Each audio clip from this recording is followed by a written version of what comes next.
Oke guys, kembali lagi di channel YouTube OMK Paroki Stella Maris Bitung. Oke, hari ini kita akan melakukan podcast atau bincang-bincang. Tapi sebelumnya teman-teman, karena ini belum ada, orang masih bingung mau taruh apa DP judul atau apa DP nama podcast.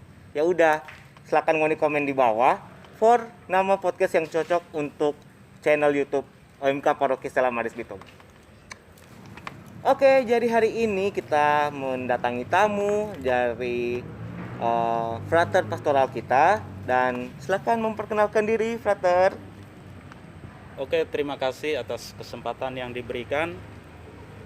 Nama saya Frater Aloysius Wasi, biasa disapa Frater Lois atau Ois. Nah, biasa di Paroki Stella Maris umat kebanyakan panggil saya Frater Ois. Saya frater pastoral atau frater top tahun orientasi pastoral di Paroki Stella Maris Bitung. Dan masa pastoral yang akan saya jalani itu kurang lebih 1,5 tahun. Jadi ya kalau tidak salah baru setengah tahun. Ya dari Januari kan. Oke. Itu setengah tahun. Dan masih lagi 1 tahun perjalanan tahun orientasi pastoral. Ya mohon doanya, dukungannya, semoga tahun orientasi pastoral bisa berjalan lancar dan bisa melanjutkan panggilan. Amin, amin. Oke, tadi frater sudah memperkenalkan dirinya adalah dengan sebutan frater top. Dan saya juga tidak mau kalah, saya akan memperkenalkan diri saya, artis top. Bohongin. Oke, jadi perkenalkan saya Michael Anggoro di sini, dan saya akan berbincang-bincang dengan pastor. Saya akan Berarti mau jadi pastor. saya akan saya akan berbincang-bincang dengan frater, dan di sini frater saya sudah menyiapkan ada sekitar 5.700 pertanyaan.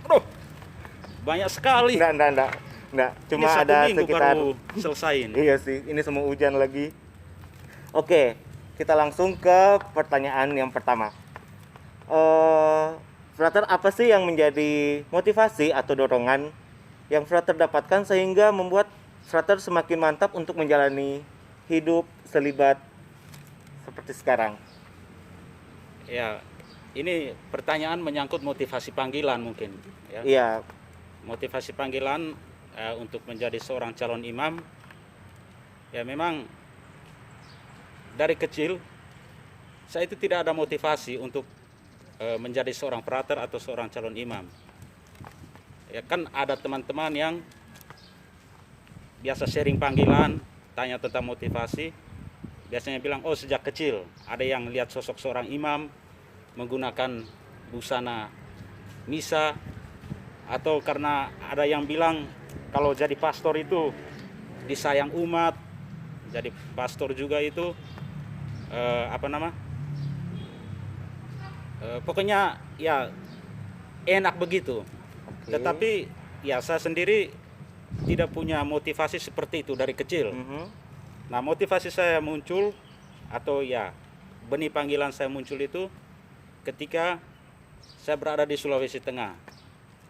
Karena situasi stasi saya yang jauh dari paroki dan memang kurang pelayanan, sehingga melihat situasi seperti itu ada rasa, ada gerakan di dalam hati. Mhm.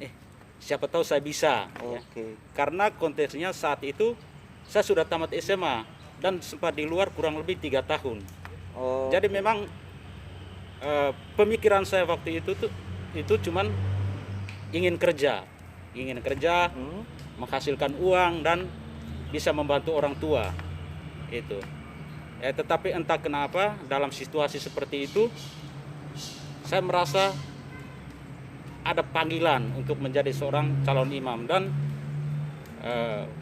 proses itu lanjutkan dengan di mana saya mengikuti tes masuk seminari Agustinianum. Waktu itu saya ada kecemasan, ada kekhawatiran karena sempat lama di luar kan, ya istilahnya otak sudah bakarat. Dari lulus SMA itu ada selang berapa lama untuk frater mendapatkan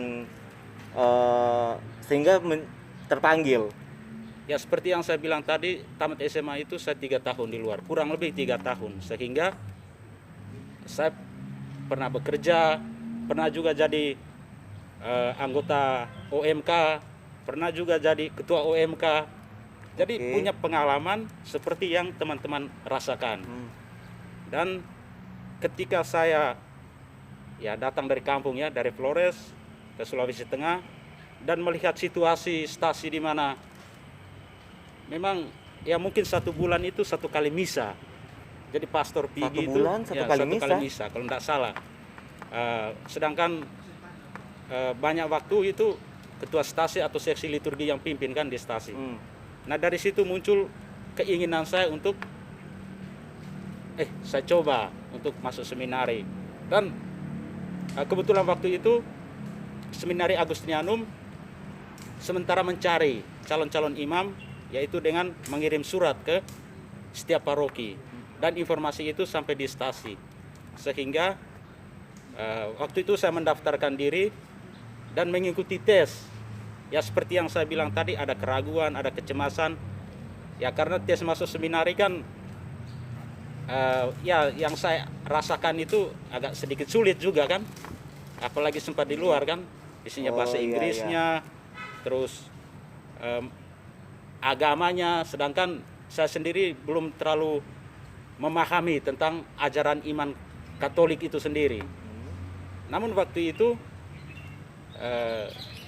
ya saya percaya kalau memang saya merasa terpanggil, pasti semua proses ini bisa terlewati. Dan pada akhirnya hasil dari tes masuk seminari itu saya dinyatakan lulus.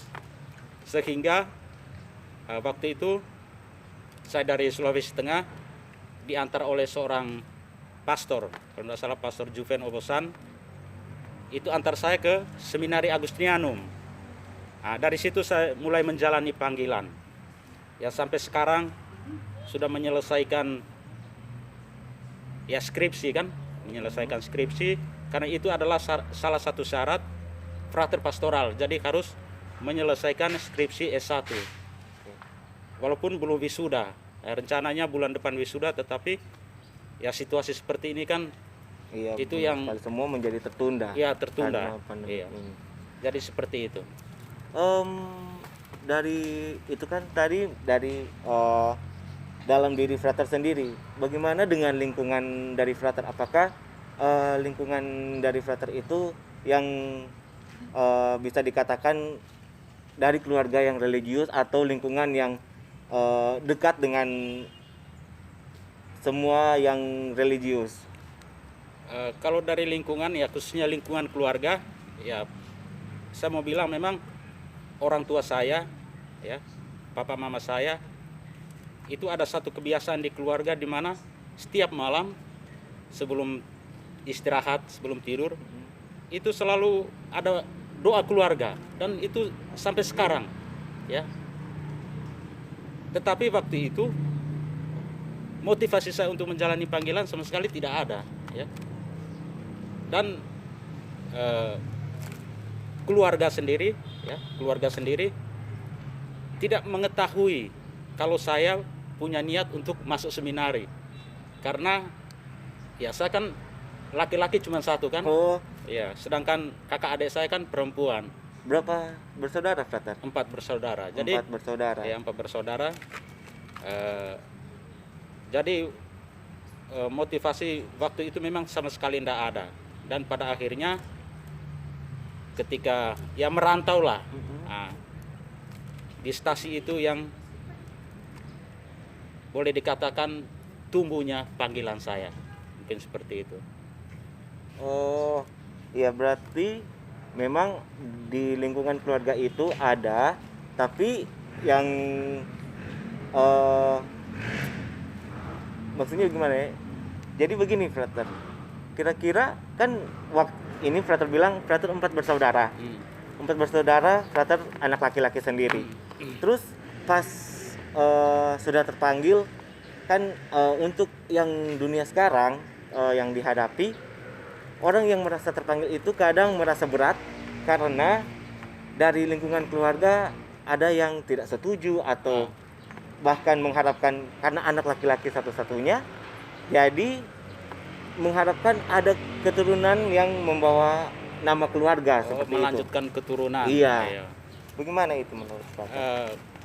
Ya khususnya orang tua saya, mereka memberikan kebebasan kepada saya. Artinya kalau itu memang pilihan hidup saya, mereka bilang ya jalani itu dengan serius. Jadi mereka dukung dalam doa. Ya kan ada juga keluarga yang karena anak laki-laki cuma satu, suruh ya keluar karena tidak ada yang melanjutkan. Gitu kan. Ya istilah di Manado hilang paham. Iya, hilang paham. Hilang paham. Dan itu terjadi pada diri saya, tetapi dari pihak keluarga khususnya orang tua saya, ya mereka menyerahkan seutuhnya kepada diri saya. Bagaimana saya menjalani kehidupan pilihan hidup saya. Jadi mau jadi frater atau mau jadi apa, intinya jadi orang baik lah begitu. Tetapi saya memilih untuk menjadi seorang calon imam karena menurut saya inilah jalan hidup saya. Seperti itu. Dan juga karena frater melihat kondisi yang di tempat frater sendiri untuk imamnya begitu kurang. Iya, memang agak ya itu kan saya alami sendiri kan. Itu sehingga dari situ ada ketergerakan hati ya, untuk menjadi seorang calon imam.